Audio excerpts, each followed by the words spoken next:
students. Today we will discuss about Longinus, the Greco-Roman critic who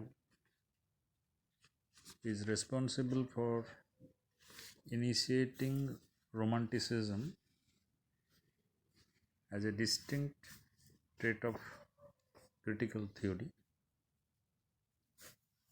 and in his essay The Sublime he is talking about a distinct characteristic of literature as sublime. He says, for the sublime not only persuades but even throws an audience into transport. That means it is a certain eminence or perfection that induces the audience into a higher level of imagination or thought.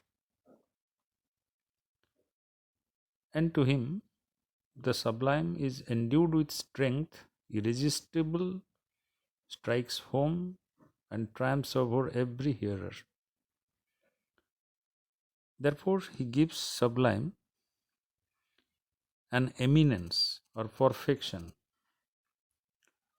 But this perfection is associated with several things, that is, dexterity of invention, good order, economy and eminence of composition. In this way, sublime is essence of all good imagination or creativity. In page 73, the first paragraph, he talks about the mind is naturally elevated by the true sublime and so sensibly affected with its lively strokes that it swells it in transport and an inward pride, as if what was only heard had been the product of its own invention. So he is refining his ideas and condensing it into a particular aspect, that is the elevation of the mind towards something higher, something better, and something refined. Then he elaborates about the 5 sources of sublime. The first, which comes from boldness and grandeur in thought. That means the thought, first thing before any, the thought comes first. Without boldness or without grandeur, it cannot create a great literature or a great art. Therefore, it is the first source of sublime. The second is the power of pathos that raises a violent or even enthusiastic level of pleasure. So, pathos depends more on the measure of art, that how the artist will present the pathos, that is the deciding factor in giving it eminence. As you know, that if there is some medicine given, the medicine must be given in a measure. So the pathos must be served in a measure. Excessive pathos can destroy the beauty of any art. And the third is the application of figures of speech. That means when we are using different ideas, different comparisons, different references through various figures of speech. which makes the language both emotional or passionate. The fourth is the noble and graceful manner of expression, and its duty is to add on or embellish the style. The style of writing should be embellished or adorned by the help of tropes. And the fifth source is that of the structure of the composition, which must represent dignity and grandeur. So, in this way, he identifies the five sources of sublime.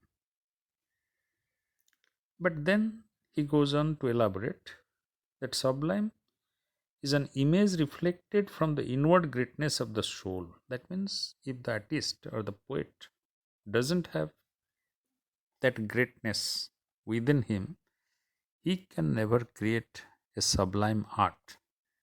So, sublimity is an inward characteristic or inward feature within the artist. And it comes to pass that a naked thought without words challenges admiration and strikes by its grandeur. So, he gives a comparison that if we use common words and by the side we use grand or bold passions and words, then there will be a striking difference, and always we are struck by the grandeur. And he goes on to explain all his sources in this essay, and he elaborates that there cannot be perfection without sentiment, which is truly sublime.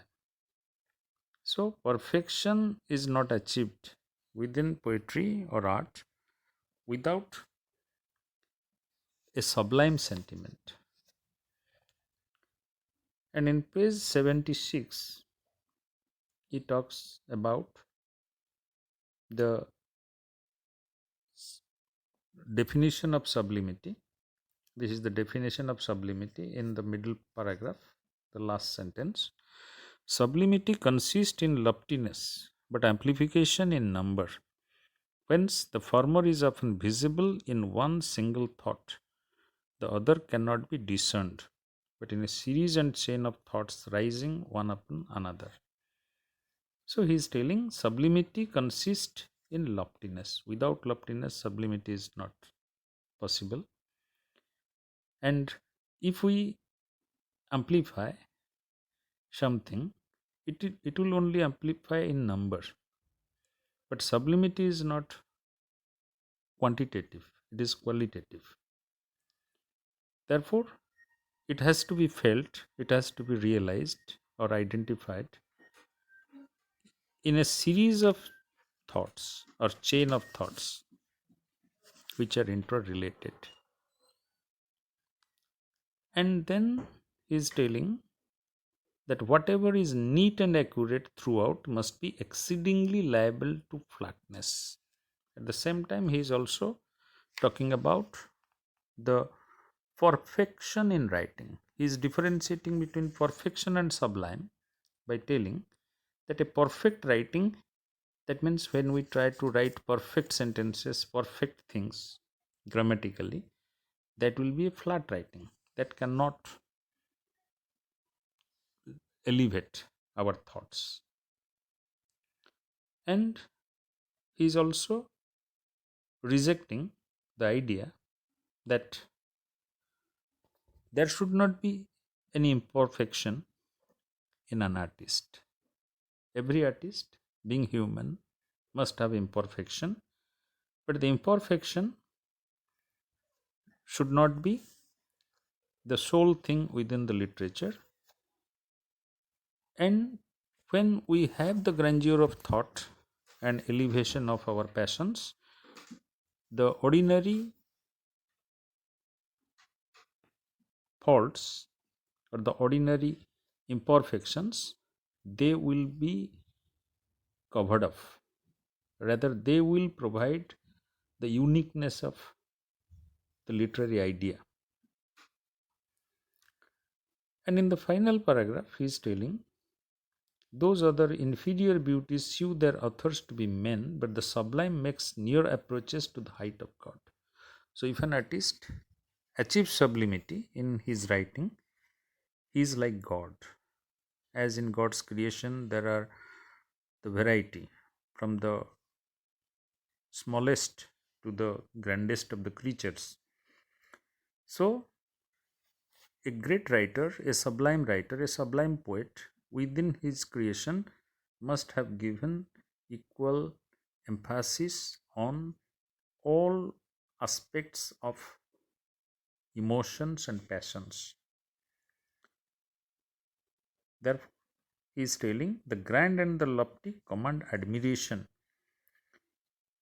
and the correct and faultless comes with censure. That means when we will be all along correct and without fault, people will be critical of it. People will find that it doesn't have the soul.